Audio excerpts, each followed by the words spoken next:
বিয়ের কিছুদিন পর আমার স্বামীর বস আমাদের বাড়িতে এলেন। তিনি আমার দিকে তাকিয়ে বললেন, ভাবি, আমি লক্ষ্য করেছি যে আপনি আপনার স্বামীর সাথে সম্পূর্ণ সুখী নন। আমি এই কথায় খুব অবাক হলাম, কিন্তু কিছু বলতে পারলাম না। কয়েকদিন পর বস আমাকে আলাদাভাবে ডেকে বললেন, আপনি যে আপনার জীবনে সুখ পাচ্ছেন না তা স্পষ্ট। আপনি চাইলে আমার সাথে কিছুটা সময় কাটাতে পারেন। আমি আপনাকে হাসাতে পারি। আমার চেহারা বেশ সুন্দর ছিল, গায়ের রং ফর্সা। বিয়ের পর আমি আরও সুন্দর হই। কিন্তু আমার স্বামী কখনোই সেটা বুঝতে পারত না, কারণ তিনি দৃষ্টিহীন ছিলেন। বিয়ের কয়েক মাসের মধ্যেই তার দৃষ্টিশক্তি সম্পূর্ণভাবে চলে যায়। ফলে কেউ আমার সৌন্দর্যের প্রশংসা করতে পারত না। আমি মনে মনে চাইতাম কেউ আমার প্রশংসা করুক, কিন্তু আমার কেউ ছিল না। একদিন একটি অজানা ব্যক্তি আমাদের বাড়িতে এলো। আমি তাকে আগে কখনো দেখিনি, কিন্তু তার উপস্থিতি আমার জীবনে নতুন অধ্যায়ের সূচনা করল। তাকে দেখেই আমার মনে একটা ভালো লাগা কাজ করতে শুরু করল। জানি না কেন আমার গল্পগুলো তোমরা শুনো, কিন্তু সাবস্ক্রাইবই করো না। দয়া করে গল্পগুলো ভালো লাগলে ভিডিওটি লাইক, শেয়ার এবং চ্যানেলটি সাবস্ক্রাইবই করো প্লিজ। যখন আমি লোকটির কাছে তার পরিচয় জানতে চাইলাম, সে বলল, আমি আপনার স্বামীর অফিসের বস, জিম। ঠিক তখনই আমার স্বামীর গলা শোনা গেল, বলল, নেহা, তুমি বসকে দাঁড় করিয়ে কেন প্রশ্ন করছো? দরজার ভিতরে ঢুকে বস আমার কাছে ফিসফিস করে বললেন, ভাবি, এই বাড়ির বাকি ঋণ পরিশোধ করতে হবে। শীঘ্রই এই বাড়িটি আমার হাতে তুলে দিতে হবে। এটি শোনার পর আমি হতবাক হয়ে গেলাম। কিছুদিন আগে আমার স্বামী তার দৃষ্টিশক্তি হারিয়েছিলেন, আর এখন এই নতুন সমস্যা। আমার কান্না শুরু হয়, আর আমার স্বামীর চোখে জল দেখে সে বলল, আমার স্ত্রীকে এখন কোথায় নিয়ে যাব? তার বস তখন বললেন, চিন্তা করো না, তুমি তোমার স্ত্রীকে আমার বাড়িতে নিয়ে যেতে পারো। আমি তোমার কাছ থেকে 1 টাকাও নিব না। তোমরা শুধু আমার কর্মচারী নও, তোমরা আমার অনেক দিনের বন্ধু। সেই মুহূর্তে তার বস আমাদের জন্য সত্যিই দেবদূত হয়ে উঠলেন। আমি জানতাম আমার স্বামীর বসের মনে কি চলতেছিল। সে হয়তো আমাকে মনে মনে চাইতে শুরু করছে, তাই সে আমাদের তার সাথে রাখতে চাচ্ছে।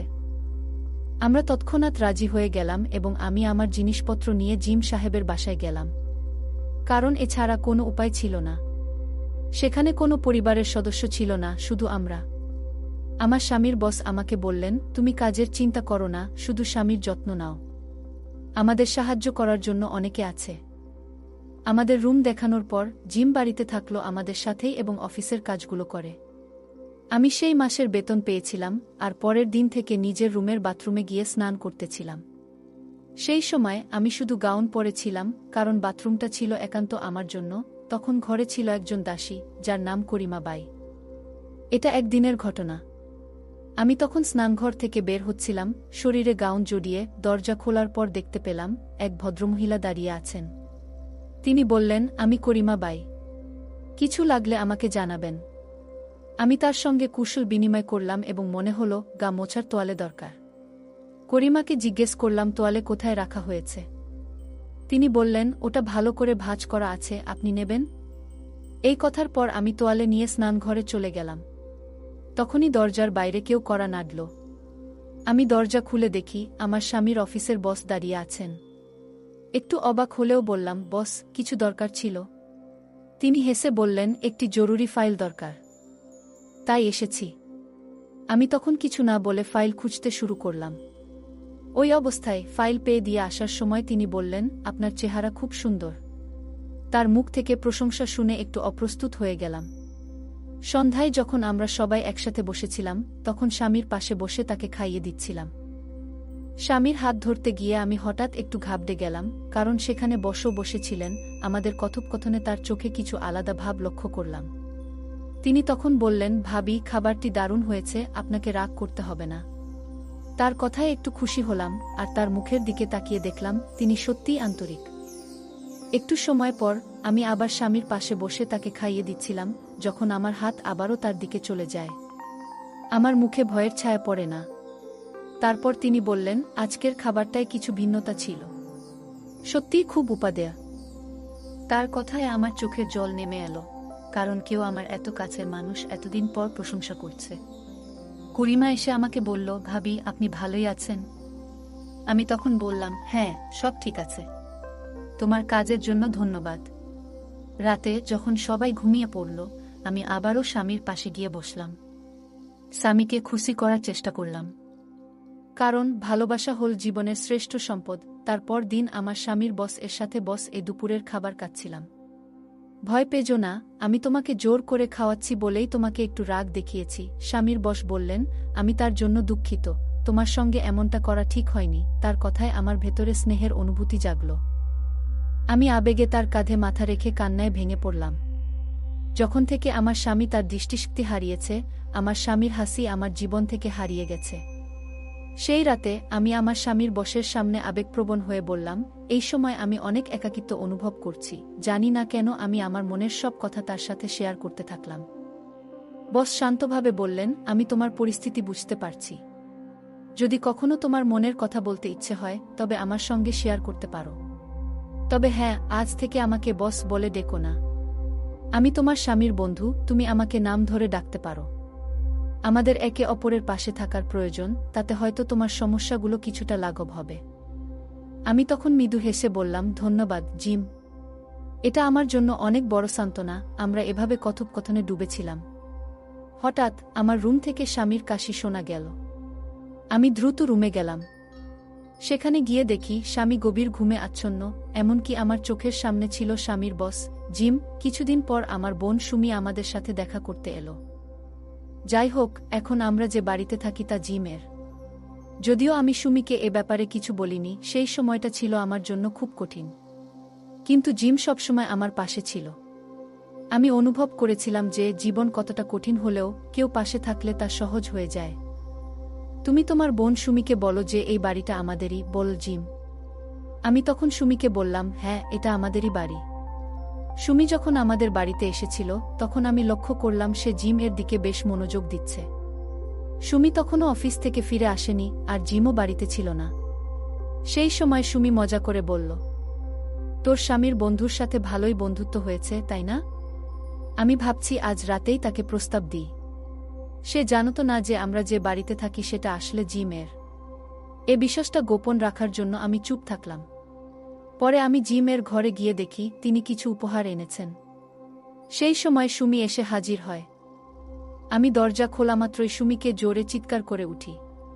আমি তাকে বললাম, জিমে কাপড়গুলো তোমার জন্যই কিনেছে। সুমি হতবাক হয়ে ঘর থেকে বেরিয়ে গেল। আমি তখন জিমের দিকে তাকিয়ে হাসলাম। পরের দিন আমার স্বামী দুজনেই ছুটি পেয়েছিল। সেদিন জিম বাড়িতেই ছিলেন। জিমকে দেখলাম সবসময় আমার বোন সুমির কাছে থাকার চেষ্টা করছে। বিকাল পর্যন্ত সুমি আমার রুমে বসে থাকল এবং আমাকে বলল, তোর বন্ধু জিম ভালো লোক, একটু সময় কাটাতে মন্দ হবে না। জিম পরে বলল, তিনি একজন চক্ষু বিশেষজ্ঞের সঙ্গে কথা বলেছেন এবং তোমার স্বামীর চিকিৎসার জন্য তাকে কয়েকদিনের জন্য অন্য শহরে যেতে হবে। আমার স্বামী বলল, আমার বউ জিমও কাজ আছে, তাই সুমির সাথে আমিও যাব। তাতে তোমাদের কাজ সহজ হবে। এই যাত্রার সময় আমাদের পরিবারের কোনো মেয়ের জন্য বাড়ি ফাঁকা রেখে দীর্ঘদিন অন্যের সঙ্গে থাকা কঠিন ছিল। কিন্তু জিম চাহিদার কথা ভেবে আমি জিমের সহায়তায় ভরসা করেছিলাম। সুমি আমার থেকে বড় ছিল, আর তাই আমি জানতাম যে সে বেশিদিন এখানে থাকবে না। আমিও চাইছিলাম যে সে যত তাড়াতাড়ি সম্ভব চলে যাক। সুমি নিজেও তা বুঝত। যেদিন আমি শ্বশুর শাশুড়ির সঙ্গে হসপিটালে যাওয়ার প্রস্তুতি নিচ্ছিলাম, সুমি আর জিম এর সামনে খুশি ছিল, কারণ সে আর আমার স্বামী সেদিন জিম এর ব্যক্তিগত গাড়িতে করে শহরে রওনা দিয়েছিল। তাদের সঙ্গে একজন ড্রাইভারও ছিল। এখন আমি আর জিম বাড়িতে একা হয়ে গেলাম।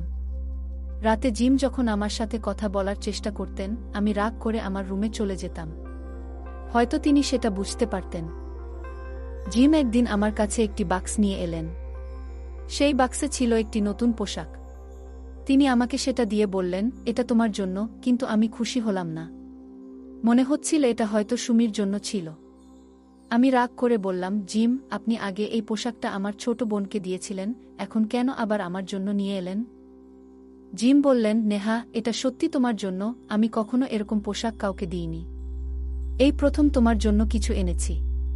তার কথা শুনে আমি একটু শান্ত হলাম। মনে হচ্ছিল তিনি সত্যি বলছেন। তার অনুরোধে আমি সেই পোশাকটি পরে দেখলাম। যখন আমি ছোট ছিলাম তখন এরকম পোশাক পরতাম, আর এখন এই পোশাকটি আমাকে বেশ মানিয়েছে। জিম কাছে এসে আমার দিকে তাকিয়ে বললেন, তোমাকে অসাধারণ লাগছে এই পোশাকে। তার প্রশংসায় আমি লজ্জা পেলাম, কিন্তু তার আন্তরিকতায় আমার মন ভালো হয়ে গেল। জিম এমনভাবে আমার দিকে তাকালেন যে মনে হলো তিনি সত্যিই আমার জন্য এই পোশাক এনেছেন। তার চোখে সত্যতা দেখে আমি নিজেকে সুখী মনে করলাম। আমি মনে মনে ভাবতে থাকলাম যে আমাকে নিয়ে ভাবার একজন আছে, তাহলে জিমের সঙ্গে কথা বলার সময় হঠাৎ আমার কি হচ্ছে তা ঠিকমতো বুঝতে পারলাম না। আমার মনে হয়েছিল সবকিছু যেন ঝাপসা হয়ে যাচ্ছে। পরের দিন সকালে যখন ঘুম থেকে উঠলাম তখন দেখলাম আমি জিম এর ঘরে আছি। তার দিকে তাকাতেই তিনি উদ্বেগের সঙ্গে বললেন, নেহা, রাতে তোমার হঠাৎ কি হলো? তার কণ্ঠে উদ্বেগ দেখে আমি ভয় পেয়ে গেলাম এবং তাকে শক্ত করে জড়িয়ে ধরলাম। এদিকে আমার বাবা মা ফোন দিয়ে বললেন যে সুমি বাড়িতে আসেনি আর সে নাকি তার বয়ফ্রেন্ডের সাথে চলে গেছে। তাদের কথা শুনে আমি কান্না করতে লাগলাম। জিম জানতে চাইলেন কেন আমি কান্না করছি। আমি বললাম, আমার ছোট বোন সুমি আমার স্বামীর সঙ্গে হাসপাতালে গিয়েছিল, কিন্তু আসলে সে তার বয়ফ্রেন্ডের সঙ্গে পালিয়ে গেছে। সে এমনকি আমাকে বলেও যায়নি। আমি বাবা মাকে ফোন করেছিলাম এবং বলেছিলাম যে আমার বোন আমার সাথে দেখা করতে এসেছে, কিন্তু তার প্রেমিকের সঙ্গে পালিয়ে গেছে। জিম তখন আমাকে শান্ত করে বললেন, নেহা, ওকে নিয়ে একটু চিন্তা করো না। সুমি নিজের পছন্দের পথে গেছে, তার সিদ্ধান্তকে সম্মান করতে হবে। তুমি একা নও, আমি আছি তোমার পাশে। তার কথায় আমার মনে ভরসা এলো। আমার স্বামীর চেয়ে জিম আমাকে একটু বেশি ভরসাযোগ্য মনে করেছিলাম। গত রাতে তার আন্তরিকতা বুঝতে পেরেছিলাম যে সে সত্যিই আমাকে বোঝার চেষ্টা করছে। আমি আবার সেই পোশাক পরে নিলাম যা সে আমাকে দিয়েছিল। পোশাকটা অনেকটাই ছোট ছিল, আমাকে অনেক সুন্দর লাগছিল। এরপর জিম আমার কাছে এসে বসলেন। তার সাথে কথা বলতে বলতেই আমি ভুলে গেলাম যে আমাদের মধ্যে কোনো সীমাবদ্ধতা আছে। ধীরে ধীরে আমাদের মধ্যে এক অনন্য সম্পর্ক তৈরি হচ্ছিল। জিমকে আলিঙ্গনে আমি নিজেকে একটু নিরাপদ মনে করছিলাম। এমন সময় ঘরের দরজা খুলে গেল এবং আমি সামনে তাকিয়ে দেখি আমার স্বামী দাঁড়িয়ে আছে। আমার প্রথমে ভয় লাগল, কিন্তু জিম আমাকে বুঝিয়ে দিলেন যে সে কিছুই দেখতে পাবে না। জিম বললেন, তুমি ভয় পেও না নেহা, আমরা যা করছি তা শুধুই আমাদের ভালোবাসার প্রতিফলন। এখন থেকে আমরা দুজনেই একে অপরকে ভালোবাসব, তোমার স্বামীরও এ নিয়ে কোনো সমস্যা হবে না। সেই মুহূর্তে জিম আশ্বাসে আমি সম্পূর্ণরূপে নিজেকে তার প্রতি সমর্পণ করলাম। আমার স্বামীর দৃষ্টি হারিয়ে যাওয়ায় আমি প্রথমে একটু বিচলিত ছিলাম, কিন্তু সেটা সামলে উঠতে পেরেছি। একদিন আমার স্বামী বলছিলেন যে নেহা, আমার বোন কোথাও চলে গেছে। তখন গাড়ির ড্রাইভার আমাকে সব কিছু জানালো যে সুমি আসলে পালিয়ে গেছে। স্বামীকে বোঝাতে গিয়ে আমি খুব কষ্ট পেয়েছিলাম, কারণ সে সত্যিটা জানত না। আমি কিছুক্ষণ পরেই জুস তৈরি করে নিয়ে এলাম। যখন আমার স্বামী আর তার বন্ধু জিম একই ঘরে ছিলেন, আমি ওদের জন্য জুস নিয়ে যাচ্ছিলাম। ঠিক সেই সময় হঠাৎ তাদের কথোপকথন শুনে থমকে দাঁড়ালাম। ঘরে ঢুকেই স্বামীকে বললাম, আমি তোমাদের কথাবার্তা শুনেছি। আমার স্বামী হাসতে হাসতে বলল, কিছু মনে করো না, আমরা জিম এর পুরনো প্রেমের গল্প নিয়ে কথা বলছিলাম। আমি ব্যাপারটা নিয়ে একটু চিন্তিত ছিলাম। জিম তখন স্বীকার করলেন যে তোমার স্বামী আসলে অন্ধ নয়, বরং সে জেনে বুঝে মেয়েদের বিপদে ফেলার একটা চক্র চালায়। আমি অবাক হয়ে গেলাম যখন জানতে পারলাম সে আমার বোন সুমির সাথেও একটি চুক্তি করেছিল, এবং জিম আমাকে এইসব ব্যাপারে সতর্ক করল। জিম বলল, আমি সত্যিকার অর্থে তোমার প্রতি অনুভব করি এবং তোমাকে জানাতে চেয়েছি যে তোমার স্বামী কি করছে। আমি সেদিনই পুলিশকে ডেকে নিয়েছিলাম যাতে তোমার বোন সুমিকে উদ্ধার করা যায়। জিম আমাকে একটি ভিডিও দেখাল যেখানে স্পষ্টভাবে প্রমাণ ছিল যে আমার স্বামী তার কুৎসিত উদ্দেশ্য নিয়ে কিভাবে মেয়েদের নিয়ে ব্যবসা করে। ভিডিওটি দেখার পর আমার চোখ খুলে গেল। আমার স্বামীর মতো ব্যক্তি কখনো কারো সঙ্গী হতে পারে না। জিম আমাকে বলল, আমি শুধু এক রাতে তোমার সাথে থাকতে চাইনি, আমি সত্যি তোমার মঙ্গল চাই। তোমার স্বামী তার স্ত্রীকেও বিপদে ফেলার জন্য প্রতিশ্রুতিবদ্ধ, যা তাকে একটি নৃশংস দানবের সমতুল্য করে তুলেছে। এরপর আমি বুঝলাম যে পাপের শেষ কখনো ভালো হয় না, সত্যের জয় অবশেষে হয়। আমি জিমের দিকে কৃতজ্ঞতার সাথে তাকালাম এবং ভাবলাম, জীবনে ভালোবাসা সত্যিই মূল্যবান। তারপর আমি জিমকে বিয়ে করলাম, কারণ জিম আমাকে সত্যিকারে ভালোবেসে ফেলেছিল আর আমিও জিমকে অনেক ভালোবেসেছিলাম। গল্পটা কেমন লাগলো জানাতে ভুলবে না।